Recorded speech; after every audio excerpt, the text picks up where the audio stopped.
First, I think it's in order to express our gratitude for Mr. Rob and Herman for giving us the platform to talk about such a serious situation that is happening in my country. We've been trying for the last 3 to 4 months, find good-hearted people, people who love freedom and democracy, to help us show the world the dire situation that the biggest democratic country in Latin America is under right now.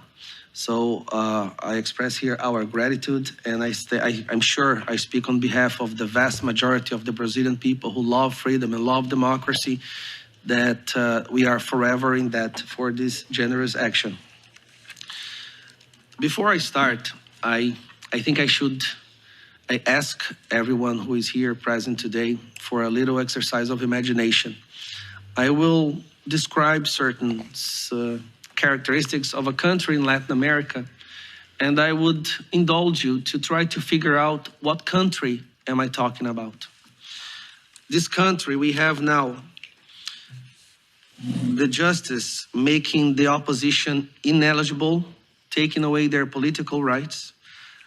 This country, there are sitting members of the congressmen being arrested for their opinions. There is persecution for whoever seeks transparency in the election. There is a total criminalization of one side of the political spectrum. The media has become completely controlled by the judiciary. One person decides what can be said and what cannot be said, and if you defy this person, you go to prison. One person admits that he is the victim of persecution, but he's also the investigator, he is the accuser, and he is the judge, and he's the one who sentences whoever defies his words. And there are hundreds and hundreds of political prisoners. Many of you might be thinking that I'm talking about Nicaragua, maybe Cuba, or maybe Venezuela. Well, it's no secret. For the meeting we're having here today, I'm talking about Brazil. Yes, I'm not talking about known dictatorships of Latin America. I'm talking about the biggest democratic country in Latin America. Before we came for this trip, for this mission, we had a conversation in which we said that there's a big chance that the moment we step our foot back in Brazil, we might go straight to jail. Even at the airport coming here, I remember talking to Bia, we were afraid that we would be detained before leaving the country.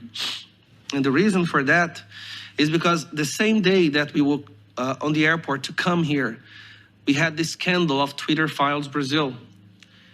I don't know if you had a chance to look into it, but Elon Musk published the exchange of emails from former employees of Twitter before Elon Musk took over Twitter, in which Alexandre de Moraes ordered Twitter to censor all the right-wing politicians, to delete posts, to delete profiles, and forced them to delete them, but not saying it was a judicial order. Delete them, saying it was against their internal policy. Now, there's a question that I keep asking, and no one is able to explain to me or to give me a right answer. Why is it that Venezuela is considered a dictatorship all over the world, even by the leftists, but Brazil is not? When what's happening in Brazil is even worse than what's happening in Venezuela. Why is it that for Alexandre de Moraes to do what he does is a clear defense of democracy and the rule of law, but when the Maduro does it, this is something that I haven't been able to find one person to explain to me. One person. In Venezuela, we have institutions, right? What makes a country a democratic country? Throughout the history of humanity, we set in place devices and institutions with one goal in mind, to make sure that the tyranny will not happen again. Am I right? But tyranny is like a virus. They always find a way to adapt and use whatever was put in place to make sure it goes to power again. And they are learning how to do that even with our institutions, with Supreme Court, judiciary, parliament, executive, everything. They were able to find a way. They adapted again. Brazil is today maybe the battleground for this new kind of dictatorship. A dictatorship that identifies as a democracy. Because nowadays, nothing is what it really is. It's what it identifies as. This is the crazy world we're living in. We call it a trans-democracy. A dictatorship that identifies as a democracy. Brazil is today an experiment. It's a laboratory of how to implement a dictatorship disguised as a free country, as a democracy. And if it succeeds in Brazil, make no mistake, it will succeed everywhere else in the world. I see that in many other countries, they are already trying and they are already experimenting what is happening in Brazil. And Brazil is one of the biggest countries in the world. It is the biggest country in Latin America. It is the biggest Christian country in Latin America.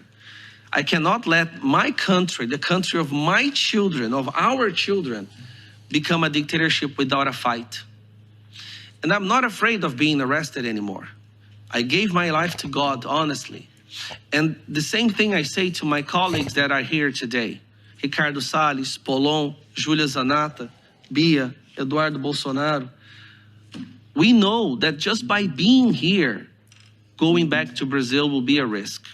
We know that there is a big chance that we will lose our freedom, but we don't care about losing our freedom as long as we fight for the freedom of our future generation, of the people of Brazil.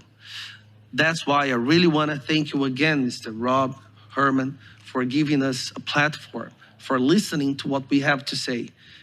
I don't know if we'll have to travel the world with this message, but we cannot let Brazil become a dictatorship. And when I say become, it's to be recognized as one, because it already is. We have here today a journalist, Sérgio Tavares, journalist from Portugal who went to Brazil to cover a protest against what's happening in Brazil. He was almost arrested at the airport. The questions that the federal police asked him was, what do you think of Alexandre de Moraes? Do you like the Supreme Court? Who did you vote for? Now I ask you again, is this a question that a free country, a democratic country, would ask a journalist entering in that country? I don't think, not even Venezuela, you would be detained at the airport and asked such idiotic questions. But that happened to him. And he will go back to Brazil soon to talk about that. Hopefully, he won't be arrested at the airport. So please, we are crying for help to the world, for the love, freedom-loving people of the world. Please pay attention to what's happening in Brazil. And mark these faces of the congressmen that are here today. There's a chance our faces will be in the newspaper pretty soon behind bars. We can be arrested, but not our children. Thank you.